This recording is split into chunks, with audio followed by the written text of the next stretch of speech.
नमस्कार, कान्तिपुर समाचारमा स्वागत छ। सुरु गरौं अहिलेका मुख्य समाचारबाट। संक्रमण दर अहिलेसम्मकै उच्च, 19,000 जनाको परीक्षण गर्दा 26% मा देखियो भाइरस। एकै दिन 5,000 भन्दा बढी संक्रमित थपिए। बिना समझदारी अनसन तोड्न डाक्टर केसीलाई सरकारको दबाव। समझदारीबाट सरकार पछि हटेको केसी पक्षको आरोप। आज ठाउँ ठाउँमा प्रदर्शन। नेपाल प्रहरीमा डीआईजीको दरबन्दी घटाएको 4 महिनामै फेरि बढाउन चलखेल।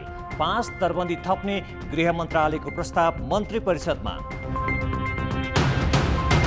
झण्डै 4 लाख अपाङ्गता भएका र 60 वर्ष मुनिका एकल महिलाको सामाजिक सुरक्षा भत्ता गृह मन्त्रालयले रोक्यो। महिला मन्त्रालय भन्छ भत्ता रोक्नु अनुचित। र आइपिएलमा कोलकाता नाइट राइडर्सको चौथो जित। किङ्स 11 पन्जाब 2 रनले पराजित।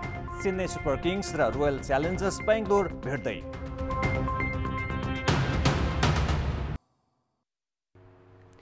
कोरोना भाइरस संक्रमण दर ह्वात्तै बढेको छ। आज एकै दिन अहिलेसम्मकै धेरै संक्रमित मात्र थपिएका होइनन्, संक्रमण दर पनि बढेर 26% पुगेको छ। यो संक्रमण दर अहिलेसम्मको औसतभन्दा 17% बढी हो। उपत्यकामा 2662 सहित 5,008 संक्रमित थपिएका छन्। आज एकै दिन थपिएको संख्या जेठ 30 सम्म 3 महिनामा थपिए बराबर हो। एकै दिन अहिलेसम्मकै धेरै 19,320 नमुना परीक्षण गर्दा 68 जिल्लामा 5,008 जनामा संक्रमण पुष्टि भएको छ। काठमाडौँमा 2100, ललितपुरमा 369 र भक्तपुरमा 203 जना थपिएका छन्। उपत्यकामा मात्र संक्रमितको संख्या 40,000 नागेको छ। सुनसरीमा 394, मोरङमा 369, रूपन्देहीमा 215, चितवनमा 147 र सुर्खेतमा 134 जनामा भाइरस देखिएको छ। थपिएकाको तुलनामा निको हुनेको संख्या 1/4 भएकाले सक्रिय संक्रमितको संख्या 30,800 नागेको छ। स्वास्थ्य मन्त्रालयले उपत्यकामा महामारी निकै भयावह भएकाले संसदीय समिति, अदालत र सरकारी कार्यालयलाई बैठक नै नराख्न आग्रह गरेको छ।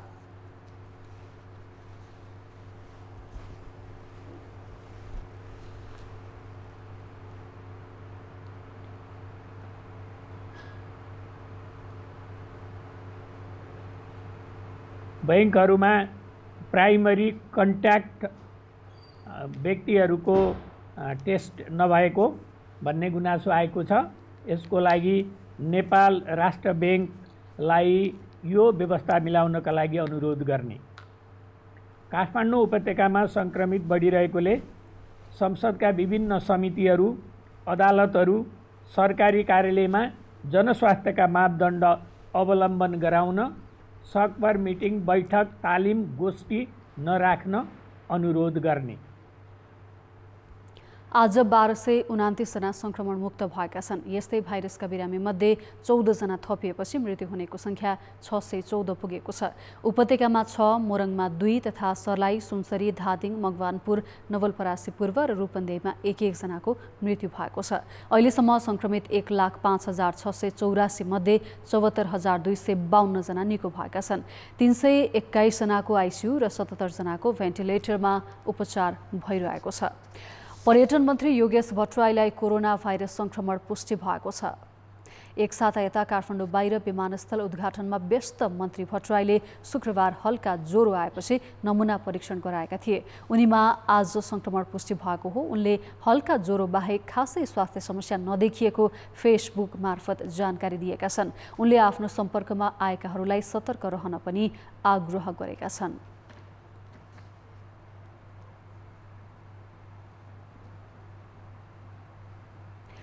कोरोना भाइरस संक्रमण रोकथामका लागि सरकारले सुरुमा उच्चस्तरीय समिति र पछि कोभिड-19 सङ्कट व्यवस्थापन केन्द्र सीसीएमसी खडा गर्यो।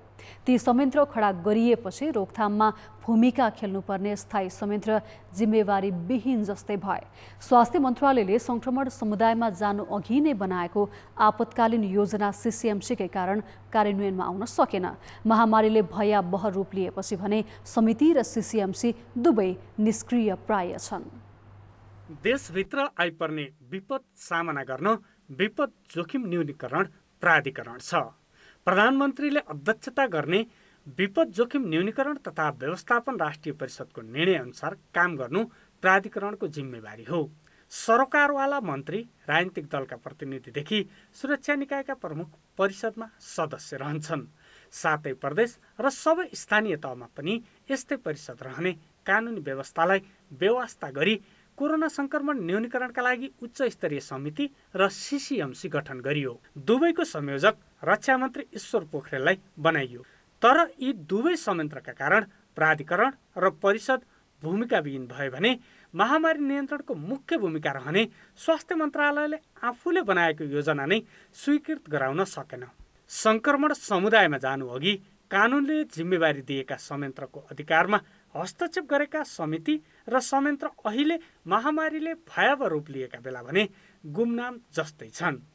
राज्यका वैधानिक र स्थायी संयन्त्र परिचालन गर्नुको साटो तदर्थ प्रकृतिका र जवाफदेही विहीन संयन्त्र खडा गरेर जथाभावी निर्णय गर्दाको असर अहिले देखिन थालेको छ। हामीले संहिताको प्रयोग गर्ने, सुरक्षा निकायलाई ठिकसँग प्रयोग गर्ने, स्वास्थ्य क्षेत्रको ठिकसँग प्रयोग गर्ने, अनि त्यसै अनुसारको क्वारेन्टिन बनाउने, आइसोलेसन बनाउने, गाउँ गाउँमा सन्देश बनाउने कुराको लागि स्थानीय तहको प्रदेश गर्ने, अनुगमनका लागि प्रदेश तहको सरकारको प्रयोग गर्ने, अनि केन्द्रीय सरकार मूलतः बाहिरबाट सामानहरू लिएर आउने, सप्लाई चेनहरू ब्रेक गर्न नदिने, त्यस किसिमको व्यवस्थामा लागेको भए, नीति निर्माण गर्ने व्यवस्थामा स्रोत साधन जुटाउने काममा लागेको भए हामीले यो कठिनाइ बेहोर्नुपर्ने थिएन। बेसार खाए ठिक हुन्छ, यो गरे ठिक हुन्छ, हाम्रो आफ्नो बेग्लै रोगसँग लड्ने जुझ्ने क्षमता छ भने भन्ने प्रधानमन्त्री, त्यो पनि संसदमा भन्ने प्रधानमन्त्री आज हात खुट्टा छोडेर के भन्दै हुन्थ्यो, सकिँदैन, गाह्रो भयो, अब जोखिमलाई बुझ्नुहोस् भनेर बोल्न थाल्नुभएको छ। भने योभन्दा हद के हुन्छ? उपप्रधानमन्त्री पोखरेल संयोजकत्वको उच्चस्तरीय समिति सुरुमै औषधि खरिदमा विवादित भयो। यस्तै CCMC पनि औषधि खरिददेखि परीक्षण, क्वारेन्टिन र आइसोलेसन, चार्टर उडान लगायतमा भएका अनियमितता र अस्तव्यस्तताका कारण विवादित भयो। तर निर्णय प्रक्रियामा संलग्न ती संयन्त्रका पदाधिकारी छानबिन र कारबाहीमा परेनन्। अर्कातिर यिनै अस्थायी संयन्त्रको हस्तक्षेपका कारण स्वास्थ्य मन्त्रालयले महामारी रोकथाममा निष्फिक्री काम गर्न पाएन। उसले संक्रमितको संख्या 89,000 पुग्ने आकलनसहित पूर्वाधार थप्न र परीक्षण बढाउन गरेको प्रस्ताव पनि अल्पत्र पारियो भने संक्रमितको संख्या मन्त्रालयले आकलन गरेको सीमाबाट माथि पुगिसक्दा CCMC भने योजनाविहीन छ। जिल्लाहरूमा अहिले संक्रमण बढ्दै गएको हुनाले त्यो जिल्लाहरूका पनि कुन कुन क्षेत्रमा कति संक्रमण कसरी छ र कुन एरिया छ भन्ने म्यापिङको कामहरू हामी गर्दैछौँ। अब यो म्यापिङको काम सकिसकेपछि सरकारले अथवा DCCMCबाट जिल्लाको सङ्कट व्यवस्थापन केन्द्रबाट निर्णय गरेर त्यसमा के कसरी अगाडि बढ्ने भन्ने रणनीति तय गर्नुपर्ने हुन्छ। त्यसको होमवर्कमा हामी व्यस्त छौँ। विपद प्राधिकरण र परिषदलाई सक्रिय नबनाउनु, स्वास्थ्य मन्त्रालयको क्षेत्राधिकारमा हस्तक्षेप गरिनु तथा रोकथामका लागि समन्वय गरी काम गर्न बनाइएका संयन्त्र पनि निष्प्रभावी हुनुले महामारीले सोचेभन्दा निकै विकराल रूप लिँदैछ। कान्तिपुर समाचारका लागि दीपक आचार्य, काठमाडौँ। सरकार र अनसनरत डाक्टर गोविन्द केसी पक्षबीचको वार्ता बिथोलिएपछि उनका समर्थक प्रदर्शनमा उत्रिएका छन्। डाक्टर केसीको स्वास्थ्य अत्यन्त नाजुक भएको अवस्थामा सरकारी पक्षले वार्ताका नाममा अल्झाउन खोजेको आरोप लगाउँदै समर्थकहरू प्रदर्शनमा उत्रिएका हुन्। 27 दिनदेखि अनसनरत केसीको जीवन समाप्त पार्ने नियत देखिएको भन्दै केसी पक्षले माइतीघर लगायत विभिन्न ठाउँमा प्रदर्शन गरेका छन्। केसीको माग पूरा गर, दूरदराजमा मेडिकल शिक्षा खोइ, सत्याग्राहीलाई मार्न खोजिएको जस्ता प्लेकार्ड बोकी उनीहरूले माइती घरमा प्रदर्शन गरेका हुन्।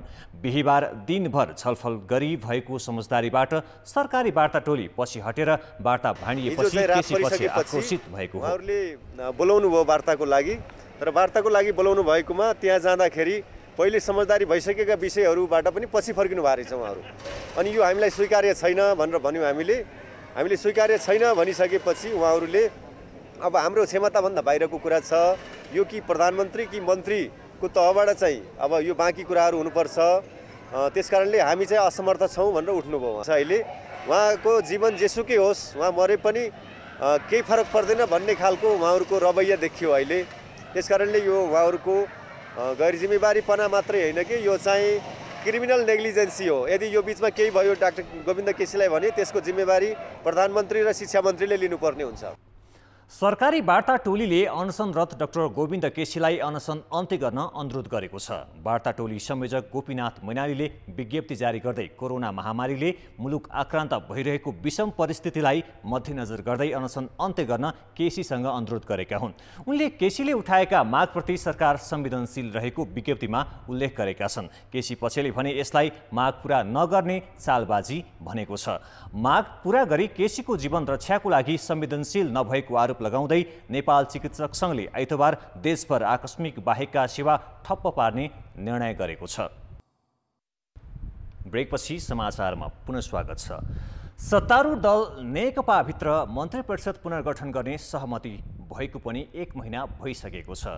केही मन्त्रालय त 9 महिनादेखि खाली छन्। तर प्रधानमन्त्री केपी शर्मा ओली र अर्का अध्यक्ष पुष्पकमल दाहाल भने कसलाई हटाउने र कसलाई मन्त्री बनाउने भन्ने खिचातानीमै छन्। आज पनि दुई अध्यक्षले छलफल गरे पनि कुनै टुङ्गोमा भने पुग्न सकेनन्।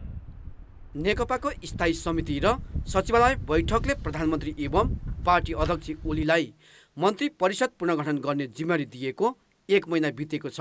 कार्यकारी अधिकार पाएको भनिएका अध्यक्ष दाहालको परामर्शमा मन्त्री नियुक्त गर्ने जिम्मेवारी पाए पनि ओलीले यो अवधि छलफल मात्र गरेर गुजारेका छन्। मन्त्री परिषद हेरफेरका लागि दुई अध्यक्ष बीच केही दिन यता दैनिक जसो कुरा भए पनि टुङ्गोमा पुग्न सकेको छैन। जबकि शहरी विकास मन्त्रालय 9 महिनादेखि नेतृत्वविहीन छ भने सञ्चार मन्त्रालय 7 र अर्थ मन्त्रालय 1 महिनादेखि काम चलाउको हैसियतमा छन्। तर पनि ओलीले सरकारमा आफ्ना विश्वासपात्रलाई कसरी जोगाउने र थप्ने भन्ने रणनीति अङ्गीकार गरेको देखिन्छ।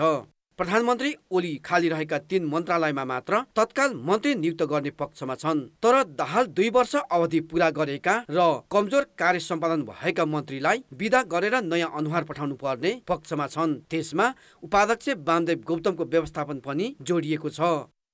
त्यसमाथि 1 महिना अघि मात्र कार्यकारी अध्यक्षको जिम्मेवारी पाएको भनिएका दाहालले सरकार र पार्टी दुवैमा बराबरीको हैसियत खोजिरहेका र वरिष्ठ नेताद्वय माधव नेपाल र झलनाथ खनालले उनीलाई साथ दिएकाले प्रधानमन्त्री झन सशङ्कित छन्। मन्त्री परिषद हेरफेर हुँदा हटिने भए अहिलेका मन्त्रीहरूमा छ, जसले गर्दा कर्मचारीले समेत टेर्न छोडेको देखिँदैछ।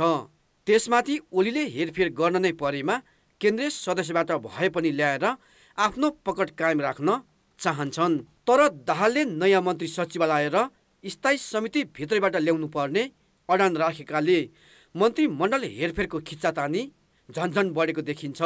कान्तिपुर समाचारका लागि दशरथ राई, काठमाडौँ। नेपाल प्रहरीभित्र सरुवा बढुवामा सधैँजसो हाबी हुँदै आएको गृह मन्त्रालयसँग स्पष्ट कार्ययोजना भने छैन। 4 महिना अघि प्रहरी नायब महानिरीक्षक डिआइजीको दरबन्दी घटाएको गृह अहिले बढाउने तर्खरमा लागेको छ। दरबन्दी घटाइएकाले 4 महिना पहिले बढुवाको मुखमा पुगेका अधिकृतले अवकाश पाएका थिए। अहिले दरबन्दी थपको प्रस्ताव मन्त्री परिषदमा पुगेपछि बढुवाको दौडधुप सुरु भएको छ। गृहको भूमिकाले प्रहरी सङ्गठन बढी गिचो लिन पुगेको छ। 4 महिना अघि नेपाल प्रहरीको डिआइजीको संख्या 26बाट 14मा झारियो। तत्कालीन आइजिपी ठाकुर प्रसाद गेवालीले दरबन्दी कटौती गर्दा बढुवाको मुखमा पुगेका अधिकृतमाथि अन्याय हुने तर्क गरे। तर गृह सचिव महेश्वर न्यौपानेले मानेनन्। दरबन्दी घटाइएपछि 2 जनाको सम्बन्ध नै बिग्रियो। तर उनै सचिव न्यौपानेले अहिले डिआइजीको 5वटा दरबन्दी थप्ने कसरतमा छन्। यो प्रस्ताव मन्त्री परिषदमा पुगिसकेको छ। 4 महिना अघि दरबन्दी किन कटौती गरियो र अहिले किन थप्नुपर्ने अवस्था आयो? गृह प्रशासनमाथि गम्भीर प्रश्न उब्जिएको छ। दैनिक शान्ति सुरक्षाको जिम्मेवारीमा रहेको प्रहरीलाई प्रभावकारी बनाउन रणनीतिक योजना बनाउनुको साटो सामान्य दरबन्दी थप घटना समेत आफ्नो अडानमा अडिग रहन नसक्ने गृह प्रशासनको भूमिका यसले थप आलोचित भएको छ। अहिले सचिव उही छन्, कोही अरू फरक छैनन्, सबै संयन्त्र त्यही छ। हिजो 4 महिना अगाडि दरबन्दी कटौती गरेर कसैको क्यारियरमा बर्बाद गरेर अहिले कोही अर्को नयाँ मान्छे ल बर्बाद भएछ भनेर फेरि थप्न खोजे हो कि हो? सङ्गठनमा आवश्यक छ दरबन्दी। हिजो आवश्यक थियो 5वटा नै 7वटा 8वटा आवश्यकता छ। डिआइजी मात्र भन्ने एआइजी पनि होला। तर हिजो कुरा किन सुनिएन त? 4 महिना अगाडि हजारौँ मान्छेहरू युवाहरू स्वदेश परदेशमा फर्किँदैछन्। तिनलाई कसरी व्यवस्थित गर्न सकेन भने त्यसबाट उत्पन्न हुने शान्ति सुरक्षाको असर के हो? बोर्डर इस्युहरू छ, नेपालको भू राजनैतिक अवस्थाले कारणले गर्दाखेरि दुईटा भारत र चीन बीचको एउटा द्वन्द्वको कारणबाट नेपालमा उत्पन्न हुन सक्ने सुरक्षा आन्तरिक सुरक्षालाई पर्ने असरबारे खोइ त छलफल खोइ। अहिले 3 दरबन्दी खाली रहेको ठाउँमा 5 दरबन्दी थप्ने गृहको प्रस्तावपछि बढुवाका लागि दौडधुप सुरु भइसकेको छ। नेपाल प्रहरी र सशस्त्र प्रहरी बल दुवै गृह मन्त्रालय मातहतका सुरक्षा सङ्गठन हुन्। 2.5 वर्षदेखि मन्त्रालयको नेतृत्व गरिरहेका रामबहादुर थापाले दुवै सङ्गठनका प्रमुखलाई विश्वासमा लिने भन्दा सुरक्षा सल्लाहकार राखेका छन्। तर सुरक्षा सल्लाहकार नियुक्त गरेको सकारात्मक प्रभाव प्रहरी तथा अन्य सुरक्षा सङ्गठनमा कतै परेको छैन।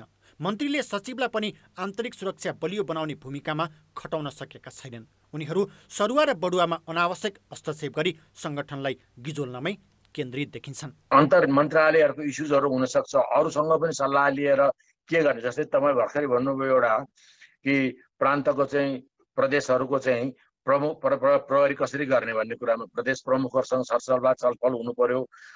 बाहिर देखाउने छलफल हुनसक्छ, भित्र पनि टेलिफोन गरेर अरू आन्तरिक रूपमा पनि बुझिरहन सकिन्छ। सरसल्लाह त हुनुपर्छ। यसमा चाहिँ गृहको सायद त्यो भएन भने चाहिँ कमजोरी हो। त्यो सबै गर्नुपर्छ।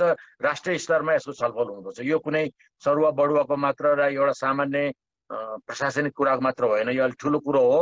सुरक्षा सङ्गठनको कामले केवल गृह मन्त्रालयको मात्रै होइन, सरकारकै उपस्थिति चित्रण गर्छ। तर 4 महिना अघि दरबन्दी घटाएर केही अधिकृतलाई अन्याय गरी घर जान बाध्य पारेको मन्त्रालयले अहिले एकाएक दरबन्दी बढाउन किन प्रस्ताव गर्यो? प्रधानमन्त्रीकै तहबाट यसको जवाफ नखोज्ने हो भने सुरक्षा सङ्गठनमा गृहको मनोमानी थप मौलाउने पक्का छ। कान्तिपुर समाचारका लागि क्यामेरामा विनोद कोजुका साथमा रमेश धमला, काठमाडौँ। सरकारले 60 वर्ष मुनिका एकल महिला र अति अशक्त अपाङ्गता भएका व्यक्तिको सामाजिक सुरक्षा भत्ता रोकेको छ। दशैंको मुखमा करिब 4 लाख लाभग्राही भत्ताबाट वञ्चित भएका छन्, जबकि बजेटमै सबै प्रकारका सामाजिक सुरक्षा भत्तालाई निरन्तरता दिने भनिएको छ। अझ निकासाका लागि महिला मन्त्रालयले आग्रह गरे पनि गृह मन्त्रालयले ऐन संशोधन नभएको कारण देखाएर भत्ता रोकिरहेको छ। जीवनयापन सहज होस् भनेर सरकारले ज्येष्ठ नागरिक, अपाङ्गता भएका व्यक्ति, एकल महिला लगायत विभिन्न 11 समूहलाई सामाजिक सुरक्षा भत्ता दिन्छ। भत्ताको रकम लक्षित समूह अनुसार फरक छ। रकम फरक भए पनि चौमासिक रूपमा पहिलो चौमासिक असोज 1 गते दिइन्छ। तर 60 वर्ष मुनिका एकल महिला र अति अशक्त अर्थात् ख वर्गका अपाङ्गता भएका व्यक्तिले भने साउन यताको भत्ता पाएका छैनन्, जसका कारण कतिपयको जीवनयापन नै कठिन बनेको छ। दशैंको मुखमा भत्ता रोक्दा यसले लक्षित समूहमाथि थप प्रहार भएको छ। यो बेलामा त अपाङ्गता भएका व्यक्तिहरू जसलाई राज्यले संरक्षण गर्नुपर्छ ती व्यक्तिहरूलाई त थप सुविधा दिने बेला हो।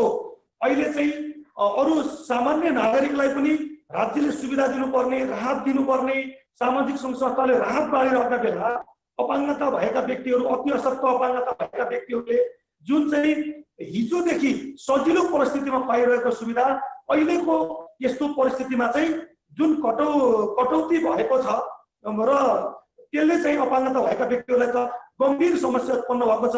केही पैसाले चाहिँ अपाङ्गता भएका व्यक्तिहरूले चाहिँ औषधि खाइरहनु भएको थियो, सामान्य घर व्यवहार चलाइरहनु भएको थियो। आज ती सबै कुराहरू रोकिएका छन्। यसले गम्भीर समस्या उत्पन्न गरेको छ। सरकारले गत जेठमा पनि 60 वर्ष मुनिका एकल महिला र ख वर्गका अपाङ्गता भएका व्यक्तिहरूको भत्ता रोकेको थियो। चौतर्फी विरोध भएपछि मन्त्री परिषदको निर्णयमा उनीहरूले चैतदेखि असारसम्मको भत्ता पाएका थिए। चालु आर्थिक वर्षको बजेटमै सबै प्रकारका सामाजिक सुरक्षा भत्तालाई निरन्तरता दिएको छ। तर गृह मन्त्रालयले भने सामाजिक सुरक्षा ऐनलाई बाधक देखाएर यसपालि फेरि भत्ता रोकेको हो। महिला मन्त्रालयले बजेटको व्यवस्था देखाएर भत्ता निकासाका लागि पत्राचार गरे पनि गृहले मानेको छैन। ऐन संशोधन नभएसम्म भत्ता दिन नमिल्ने सामाजिक सुरक्षा भत्ता सञ्चालन व्यवस्थापनको जिम्मेवारीको राष्ट्रिय परिचय पत्र तथा पञ्जीकरण विभागको भनाइ छ। पहिला चाहिँ हामीले खास गरी गत आर्थिक वर्षको अन्तिम चौमासिक भनेको चैत्र, वैशाख, जेठ, असार 4 महिनाको लागि चाहिँ नेपाल सरकारबाट विशेष निर्णय गराएर आर्थिक सहायता, सामाजिक सुरक्षा भत्ता भनेर होइन कि आर्थिक सहायता भनेर त्यसरी वितरण गरेको हो। तर बजेट चाहिँ आर्थिक सहायता के सामाजिक सुरक्षा भत्ताकै शीर्षकबाट खर्च हुने गरी तर आर्थिक सहायता भनेर दिने गरी नेपाल सरकारले निर्णय गरेर त्यतिखेर दिएको हो। अहिले पनि फेरि त्यसै गरी दिन सकिन्छ कि भनेर हामीले प्रक्रिया अगाडि बढाएका छौँ। ऐनमा पतिको मृत्यु भएका एकल महिला मध्ये असहाय र अपाङ्गता भएका व्यक्तिमध्ये पूर्ण अशक्तलाई मात्र लाभग्राहीको सूचीमा राखिएको छ। त्यो व्यवस्था संशोधनका लागि ऐन संशोधन विधेयक जेठ अन्तिम साता राष्ट्रिय सभामा दर्ता भए पनि यसले कहिले अन्तिम रूप पाउँछ एकिङ छैन। कान्तिपुर समाचारका लागि पर्वतराज घिमिरे, काठमाडौँ। पश्चिमी नाका कञ्चनपुरको गड्डा चौकी रोजगारीका लागि भारतका विभिन्न सहर जाने र विशेष गरी चाडपर्वका बेला स्वदेश फर्किने नेपालीको प्रमुख मार्गस्थल मानिन्छ। घर फर्किने नेपालीको यति बेला निकै भिड लाग्ने यो नाका अहिले सुनसान जस्तै छ। विगतका वर्षको तुलनामा यसपालि कोरोना भाइरसको महामारीका कारण दशैं आइसक्दा पनि नाकामा खासै रौनक देखिएको छैन। रोजगारीका लागि भारतका विभिन्न सहर पुगेका नेपालीहरू दशैं नजिकै जाँदा गड्डा चौकी नाका भएर स्वदेश फर्किन थालेका छन्। कार्तिकमा गएको उतै अब मार्चमा आउँला भन्ने विचार थियो, अनि लकडाउन पर्यो, अनि त्यसले आउन जहिले लकडाउन खोल्ला उहिले जाम्ला भन्दै त्यस्तै भयो। अनि अहिले दशैं दिवालीको लागि आइयो। लकडाउनमा अब काम गर्न मिल्दैन भनेर अनि खानापिना पनि त्यस्तै दुःख गरेर पनि खाइयो, अनि त्यस्तै गरेर आइयो। अब बाटामा पनि त्यस्तै दुःख पाउँदै आइयो। अब भाडा पनि महँगै। हाम्रो काम भनेको त त्यही हो, खोटो निकाल्न गएको। अब यस्तै थियो, वहाँ पनि लकडाउन थियो।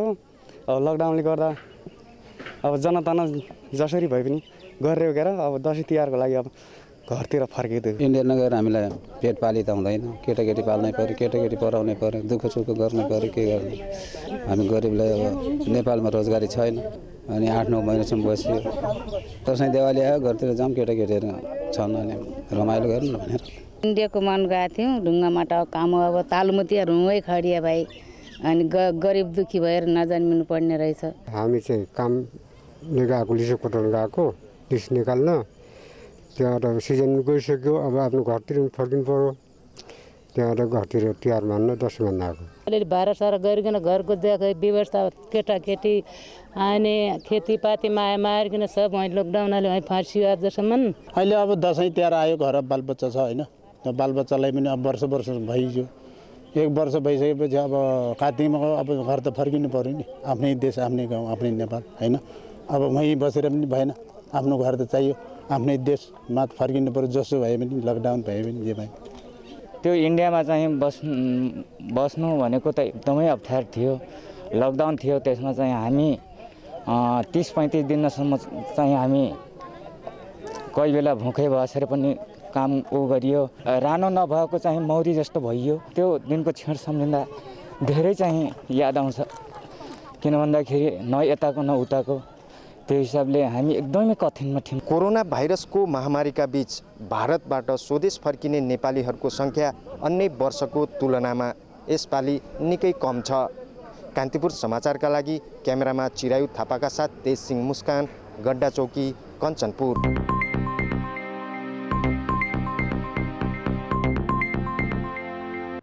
सहुलियत कर्जालाई प्रभावकारी बनाउन नेपाल राष्ट्र बैंकले बैंक तथा वित्त कम्पनीलाई वार्षिक लक्ष्य तोकेको छ। जसअनुसार यो आर्थिक वर्षको मसान्तसम्म वाणिज्य बैंकले 500, विकास बैंकले 200 र फाइनान्स कम्पनीले 100 वटा सहुलियत कर्जा दिनुपर्नेछ। तर प्रदेश 5 मा सरकारी बाहेक निजी बैंकले सहुलियत कर्जामा रुचि देखाएका छैनन्। रूपन्देहीको तिलोत्तमा नगरपालिकामा रहेको गणपति पशु फार्मका सञ्चालक गणेशबहादुर नेपालीले गत वर्ष वैशाखमा एनआइसी एसिया बैंकबाट 29 लाख रुपियाँ कर्जा लिए। खनालले लिएको कर्जाको 5% ब्याज अनुदान नेपाल राष्ट्र बैंकले दिन्छ। तर उनले एनआइसी एसिया बैंकबाट कुनै अनुदान पाएनन्। निजी बैंकले अनुदान नदिएपछि यो वर्ष उनले फर्म विस्तारका लागि कृषि विकास बैंकबाट कर्जा लिए। कृषि र पशुपन्छी कर्जा अन्तर्गत बिना धितो सरकारले 10 लाखसम्म दिने व्यवस्था गरेको छ। प्राइभेटमा एनआइसी एसियाबाट मैले लोन खाएँ, खाँदाखेरि सब्सिडी आउँछ भनेर लोन खाएको, मेरो 1 वर्षको सब्सिडी फिर्ता आएन। त्यस अर्थमा मैले त्यो क्लियर गरेर चुक्ता गरेर लोन त्यसपछि म कृषि विकास ब्याङ्कमा गएँ। कृषि विकास ब्याङ्कको सरहरू आएर हेरिदिनु 10 लाख रुपियाँ बिना दितो 1 हप्ताभित्रै मलाई उपलब्ध गराइदिनु भयो। व्यावसायिक कृषि तथा पशुपन्छी, शिक्षित युवा स्वरोजगार, वैदेशिक रोजगारीबाट फर्केका युवा परियोजना, महिला उद्यमशील, दलित समुदाय व्यवसाय लगायत 9वटा शीर्षकमा सरकारले सहुलियत कर्जा वितरण गर्दै आएको छ। बिना कुनै धितो पुरुषको हकमा 10 लाख र महिलाले 15 लाख पाउने व्यवस्था छ। पैसालाई गाह्रो त थियो, अब गाह्रो भइसकेपछि धेरै यताउता सोच विचार गर्दा गर्दै हामीले एउटा बाटो भेटायौँ कृषि विकास बैङ्कबाट यस्तो लिन पाइन्छ भनेर। अनि त्यहाँ गएर बुझ्दाखेरि उहाँहरूले प्रोसेस पनि अब यस्तो यस्तो धेरै चिज पनि त्यहाँ दिन परेन हामीलाई। अनि 2-3 दिनमा पैसा निस्क्यो अनि हामीलाई यो सामान राख्नलाई सहज भयो। सामानहरू जोडियो होइन, त्यही अब यसैमा चलिराखेछ। पुरुषले व्यवसाय कृषि तथा पशुपन्छीमा मात्रै कर्जा पाउँछन्। महिलाहरूले कुनै पनि उद्यमका लागि 15 लाखसम्म बिना धितो ऋण पाउँछन्। सहुलियत कर्जा मार्फत व्यवसाय वृद्धि गर्न मद्दत हुन्छ। धितो नहुने भएकाले ब्याङ्कहरूलाई लगानीको जोखिम हुन्छ। कर्जा लगानी गर्दाखेरि जमानी बस्ने एउटा चाहिँ परम्परा छ, चलन छ।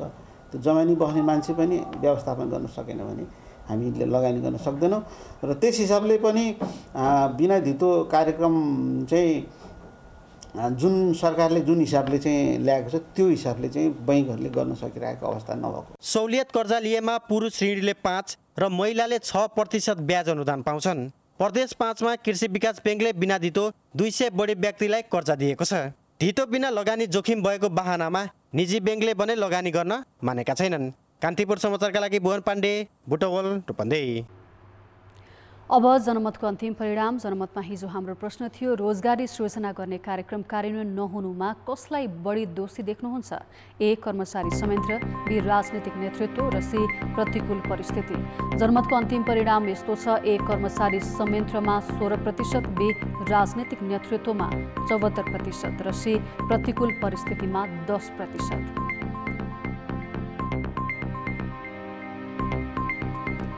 अब आजको प्रश्न। जनमत प्रायोजक विश्वास लिन्छौँ, विश्वास दिन्छौँ। Prabhu bank, Kathmandu model college, KMC Bagbazar and Balkumari, VS Niketan, Min Bhawan Kathmandu. सुन्दरताका लागि rose face soap, Texas international college, Mitra park Chabahil, saint Lawrence college, people board Chabahil, Adim national college Chabahil Kathmandu. हाम्रो प्रश्न छ, बजेटमा व्यवस्था गरिएको सामाजिक सुरक्षा भत्ता रोकिनुलाई के भन्नुहुन्छ? ए, खर्च घटाउने प्रयास, बी, समन्वय अभाव र सी, असहायप्रति संवेदनहीनता। जनमतको अन्तिम परिणाम भोलि साँझ 8 बजेको कान्तिपुर समाचारमा प्रसारण गर्नेछौँ। कृपया NEWS news space A, B वा सी टाइप गरी 34001 मा SMS गरी आफ्नो मत व्यक्त गर्नुहोला। अब जनताको आवाज। कोरोना भाइरसको संक्रमण भएर निको भएकाहरूको रगत भाइरस संक्रमितलाई दिएर रोग प्रतिरोधी क्षमता बढाउन प्लाज्मा थेरापी गर्ने र बिरामी निको हुने दर अहिले बढेको छ। यसै सन्दर्भमा हामीले बुटोलमा प्लाज्मा थेरापीका लागि रक्तदान गर्न आएकालाई सोधेका छौँ, तपाईँ के कामका लागि रक्तदान गर्दै हुनुहुन्छ? जनताको आवाज। बिरामीहरूको पनि मैले केही नजिकमा रहेर हेरेँ, आफूलाई लागिसके पछाडि। त्यस पछाडि मेरो एउटा 1 पिन्ट ब्लडले चाहिँ कोही एकजनाको जीवन नै बाँच्ने एउटा आधार बन्छ भने मैले किन नदिने त? कोरोना लागेको थियो, कोरोना लागेपछि निको भयो, घर गएँ। त्यसपछि अरू मान्छेलाई कोरोना लागेछ भने उसैको लागि मैले चाहिँ रक्तदान गरिरहेको छु। मेरो एउटा प्लाज्माबाट धेरै बिरामीहरूको जीवन दान हुन्छ भने योभन्दा ठुलो पुण्य काम के हो भनेर मैले प्लाज्मा दान गरेँ। अलिकता रगत दिँदाखेरि कसैको ज्यान बाँचिरहेछ भने म त्यही सोचेर आएँ। मेरो एक पोका ब्लडले, प्लाज्माले उहाँको जीवन के अरे बाँच्दो रहेछ र मलाई यति आनन्द लागेको छ, जीवनमा मैले केही राम्रो काम गरेको जस्तो मलाई अनुभूति भइरहेको छ। सङ्क्रमित हुँदाखेरि कस्तो समस्या हुँदो रहेछ भन्ने मैले त्यो सबै भोगिरहेको हुँदा यस्तो अवस्थामा म निको भइसकेपछि मेरो प्लाज्मा दिएर कोही मान्छे बाँच्छ भने मैले दिँदा हुन्छ भन्ने सोचेर मैले दिएको। कोभिडको औषधि पत्ता नलाइराखेको र भ्याक्सिन नआएको अवस्थामा मेरो प्लाज्माले अर्कोको जीवन चाहिँ बाँच्न सफल हुनुभयो। मैले आज प्लाज्मा डोनेट गरेको 4 दिन भयो र मैले 42 वर्षको महिलालाई जसलाई मैले डोनेट गरेको थिएँ उहाँ आज स्वस्थ भएर मसँग फोनमा कुरा गर्नुभयो। यो मानेमा म धेरै खुसी छु।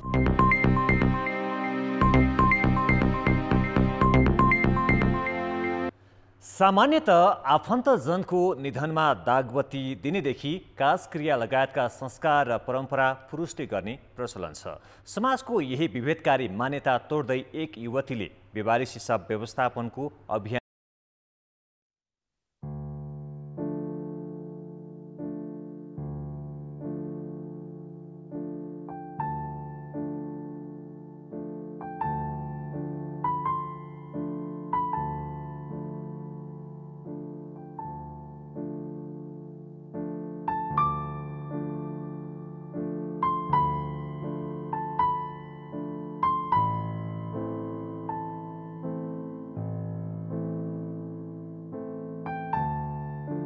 छिन्। पुरुष आफन्तले दागबत्ती दिने र काजक्रिया गर्ने चलन भत्काउन उनी सक्रिय छन्।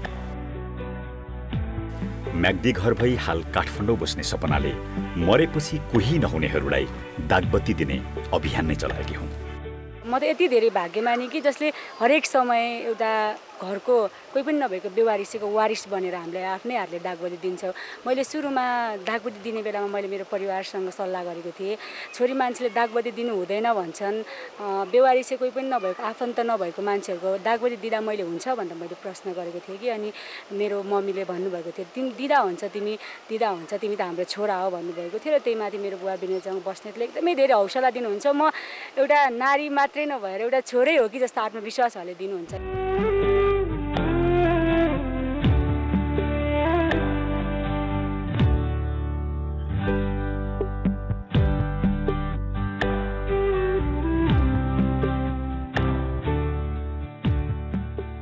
बेबारिसे सबको मृत्यु संस्कारमा छोरा भने पनि छोरी भने पनि अन्तिम संस्कार गर्ने यिनै सपना हुन्।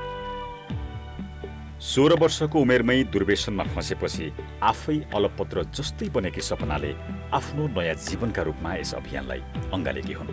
त्यसैले अहिले उनको दैनिकी नै बनेको छ बेबारिसे सब खोज्ने, आर्यघाटमा मृत्यु संस्कारको बन्दोबस्त गर्ने, दागबत्ती दिने र क्रिया बस्नेसम्म। हिजोको समयमा म पनि अब आफ्नै कारणले गर्दा सडकमा पुगेको थिएँ। आफ्नै घमण्ड, इगो अनि साथीसँग नराम्रो साथीसँगको कारणले गर्दा सडकमै पुगेको मान्छे र सडकको व्यक्तिहरू भन्ने बित्तिकै एकदमै माया लागेर आउँछ कि अहिले हामीले दैनिकी 400-500 जनालाई हामीले पशुपति परिसर वरिपरि हामीले खानाहरू खुवाइरहेको हुन्छौँ।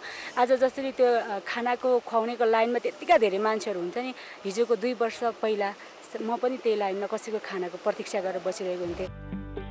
उनले अहिलेसम्म 46वटा भन्दा बढी बेबारिसे सबको व्यवस्थापन गरिसकेकी छन्। उनकै अगुवाईमा 27 जिल्लामा बेबारिसे सब व्यवस्थापन केन्द्र नै स्थापना भएका छन्। सुरुमा चाहिँ कस्तो भने लासलाई लिइसकेपछि सबबानबाट ओह्राल्नको लागि पनि 1800 रुपियाँ तिर्नुपर्छ कि दर्ता नगरिकन यो यति नम्बरको चितामा यो लास राख्ने भनेर दर्ता नगरिकन हामीले लासलाई ओह्राल्न पनि पाउँदैन। त्यति गर्दा एकदमै आफूले चलाइराखेको मोबाइल बन्डकी राखेर हामीले भोलि पर्सितिर आएर लासहरूको पैसा दिएर मोबाइल लिएर गएको धेरै छ। काम एकदमै राम्रो छ, हामी पनि गर्छौँ भनेर उहाँहरूले एउटा दुईटा लासको पैसा चाहिँ उहाँहरूबाट पाइरहेको छ। किशोर उमेरका रंगीन सपनाले भन्दा सपनालाई हिजो आज बेबारिसे सबको कसरी सहज व्यवस्थापन गर्ने भन्ने चिन्ताले सताउँछ। त्यसैले यस्ता सब व्यवस्थापन केन्द्रको व्यवस्थापनमा सरकार नै अग्रसर होस् भन्ने उनको चाहना छ। मृत्यु अन्तिम सत्य हो, तर कतिपय मृत्यु बेबारिसे हुने गर्छन् जसका कोही हुँदैनन्। तिनै बेबारिसे आत्माहरूको मोक्ष प्राप्तिका लागि सपनाले गरेको काम प्रशंसनीय छ। कान्तिपुर समाचारका लागि क्यामेरामा मुरारी घिमिरेका साथ प्रवीण शिवाकोटी, काठमाडौँ।